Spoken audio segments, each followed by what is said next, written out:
Yeah, when you come out of caution and they tell you you're 9 laps short, you know, you really don't think there's any possibility to make it. But a couple cautions and a little bit of saving and a little bit tighter crunch on the numbers, you know, we wound up about a lap short. But you know, those are the types of things you got to do to take the chances. And you know, when you're close enough to at least coast around, you know, they did a good job. So we came here and struggled at the last race here and ran 25th, 30th all day and came back and raced for a win today. So they've done a good job over the winter, and hopefully that continues over the next few weeks in the preparation that they've done through the winter.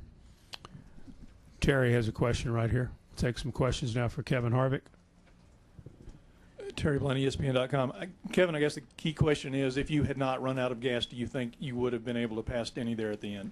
I don't think so. Our cars were pretty evenly matched. The whole second half of the race, he was a little bit better on the restarts and was able to kind of scoot by on the one restart there. I lost a couple spots, so that was our weak point of the day was the restarts. But you know, we were able to match him, make up a little bit of ground, and you know, just I don't know that there would have been enough time. Other questions here in the press box for Kevin? Anybody? Jared has one in the green shirt, please. In trying, Jared Breeze, NASCAR.com, in trying to determine how much fuel you had left, how big of an issue was the new EFI system for your guys to try to calculate? Well, with the EFI, it didn't really. You have a kind of a little bit more of a cushion because the EFI kind of kept us running there at the end. It basically what it does is it knocks the engine down to just a minimum RPM. It's like a rev limiter, and that was basically caution car speed there at the end, and that's as fast as it'll go. But it will keep running. So you know, it got us back to the start finish line, and you know, it ran out coming off of turn 2 after the checkered. So. You know, you can really be pretty aggressive because you don't have to worry about the thing restarting. Has an electric fuel pump if you have to come on pit road, so you can be a little more aggressive. Lewis, let's get you next, ma'am. Let's get Lewis, then need you to get your mic. Lewis, Frank Reuters. Kevin, were you aware of Tony Stewart's problem about refiring his car, and have you had any issues with turning the engine off and then refiring it when you're trying to save fuel? I feel like we've done a good job preparing for a lot of these situations. Not to say that something's not going to go wrong. We went through fuel mileage, on-off switch. We have a procedure. It looks like a video game that the guys from ECR have come up with this, from saving fuel to how to turn the engine on and off. If the engine won't refire, how to reset it. You know, so there's procedures that go with the guys at ECR have come up with on the McLaren system, and you know, we've run across some of those problems, but feel like we've fixed them too. Yeah, I really do. You know, I certainly wouldn't have thought, or I certainly would have thought we'd run better today than we did. We fought the car really bad beginning of this race, and you know, I guess the track just a lot different than it was on Friday. You know, I don't care so much for this format of, you know, doing all of our practice on Friday when we get here. I like to practice and qualify, and then Saturday we have happy hour. We have 2 race practices to get ready for the race, so it's difficult coming into a green racetrack and do all of your race stuff in one day to get set up for the race and just qualify on Saturday. So it's challenging, and I missed it a little bit. And, you know, Matt never gave up on the car. He kept adjusting on it. I never thought it would get that good.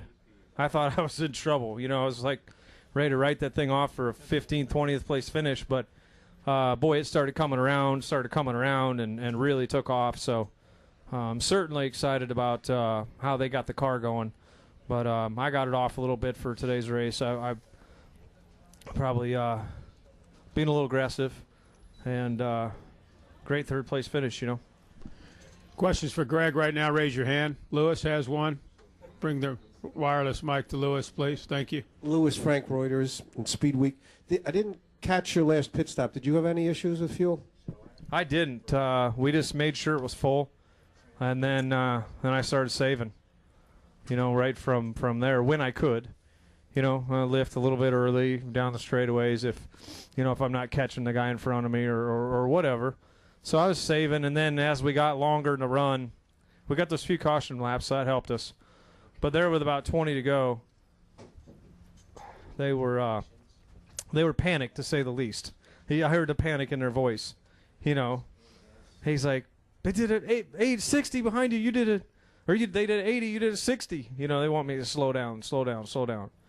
And I felt like I had saved enough gas, you know, so I kind of kept my rhythm right about where I had it. And then with 4 laps to go, he sounded desperate.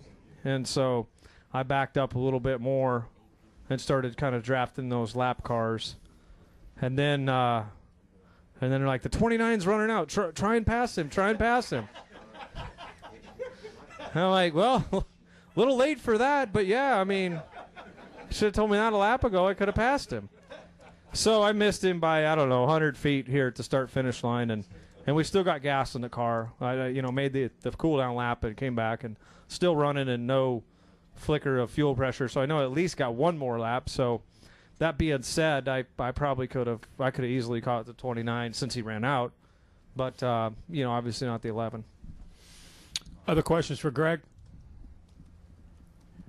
Let's go with get Jared in the green, then we'll come down here to Jim. Actually, get Jim first. He's quicker.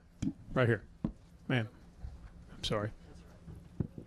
Jim Peltz, LA Times. Greg, can you appreciate what Tony Stewart went through today? Did you hear about him? He shut it off to save fuel, and the thing just wouldn't come back. With this new technology, I mean, is this something you think that's going to take a few races to work out? Yeah, and you could have wrote the story prior to the season starting, and that's not the last guy that's going to have an issue. There's going to be growing pains with this system. You know, some people are going to have ECUs go out. It hadn't even been hot yet. Wait till it gets hot at some of these racetracks at Indy and other places. I don't know how much heat these things are able to handle. You know, that may be an issue at some point. Not starting, cam sensors not recognizing when you shut it off and you're not using the starter but you're using the clutch. There's all kinds of technology when this, you know, if you cycle you can't cycle the battery switch because it'll go into boot mode in the ECU. So there's. Is it your policy now not to shut the engine off? No, I shut it off today, Costin. Yeah. We've tested that I've been testing this winter, so.